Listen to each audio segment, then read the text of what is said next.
Yung barbecue, ganun talaga din. Yan talaga yung mga yan. You're in Texas, my dear. Barbecue, smoked barbecue is one of your Masarap. pagkain. Sarap. Lalo na, pagdating natin sa mga schools, Mm. ang usual na pagkain nila, Mexican, taco, burrito. Ito rin yung spice kasi ng Mexican.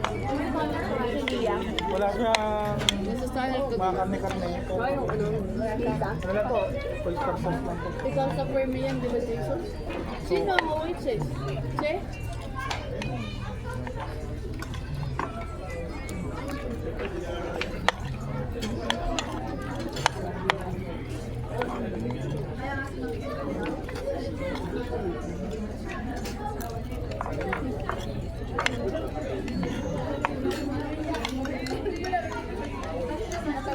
Hindi mo papayaran mo. Hindi. Yan din. Kaya isa-isa lang ang data ko, diba? Natin mo lahat. Ang kwan ba? Chicken. Ayaw mo ng mga chicken? Manawa ka na? Magkakapakpak ka dito, Day. Chicken ang pinakamura.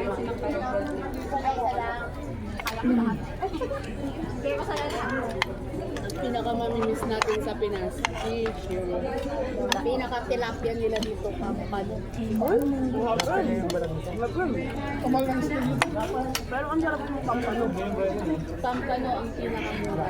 Yun ang pinaka-tilapia. Ang galunggong nila.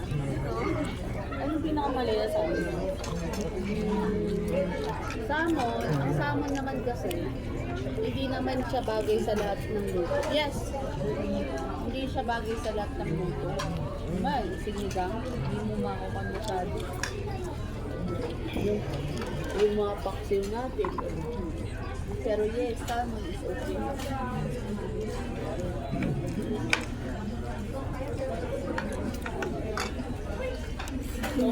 Yung baboy nila dito sa parang may lasa yun. Bumili natin yung lasa mo. Titignan nyo, it's very wala din kwan. Saan ba yun? Hindi, wala din silang fat. Tignan mo, nakita nyo, tinanggal nilang skin. Oo, hindi nila yan pinakwan. Kaya dito, ang adobo mo, iba sa adobo mo sa Pinas. Kasi nga, may lasa. Yung mga kwan. Kung gusto niyo, napunta na kayo sa mga Asian store, di ba? Meron yung sushi na talagang Pilipino. Pero, minsan hindi kami, most of the time hindi kami sa kanya bumibili kasi may mga benta siya kaya. Tapos, pero yun, Pilipino talaga. Talagang Pilipino talaga siya. Yung isa naman, Oriental, run by a Vietnamese. Pero may halo siya. Mga pang-Pinoy. Pero yung price naman ng gusto. Ang price, talagang expected nyo. Kung i-compare nyo, pag nagpunta tayo ng Dallas, magsishopping tayo sa may Hong Kong Asian store sa Dallas. Kunyari, ang ketchup, yung banana ketchup, kung sa dito, binibenta nila lang dyan, $7.99, $8.99. Sa Dallas, ang benta nila doon, $2. Yes! Kaya, mura doon. Pero syempre, alam naman pagpunta natin ng Dallas, ang balik ninyo, ang pagbalik natin, lahat ng pagkain.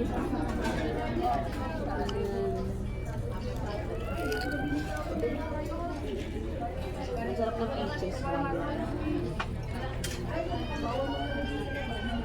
Ganun ang mga kwan. Ano pa ba? Na okay na kayo sa mga cards nyo? Meron na kayong Wala pa yung debit card natin. Wala pa. Chase na po. Wala pa. Hindi, pero may bangko na. Oo, may chase na po. Okay. Waiting na lang po sa card. Oo, okay lang yan. Sunod lang. Pero SSN, okay na. Oo, Hintay na lang. magkantay na. Hintay pa.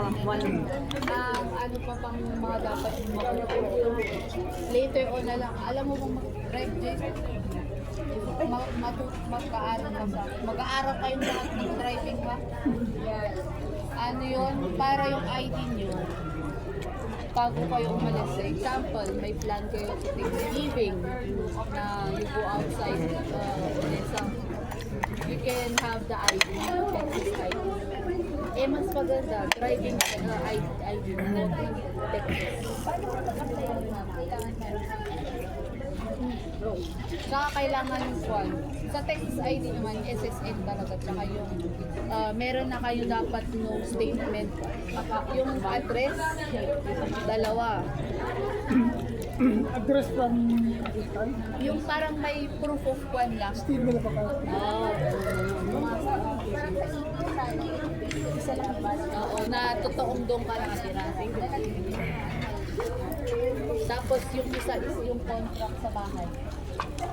Kukunin, madali lang yan, kukunin lang natin kay Sir Rob. Ice cream, we have ice cream guys. Okay, ako nga kuhanan mo. Ay, may flavor yan? Hindi.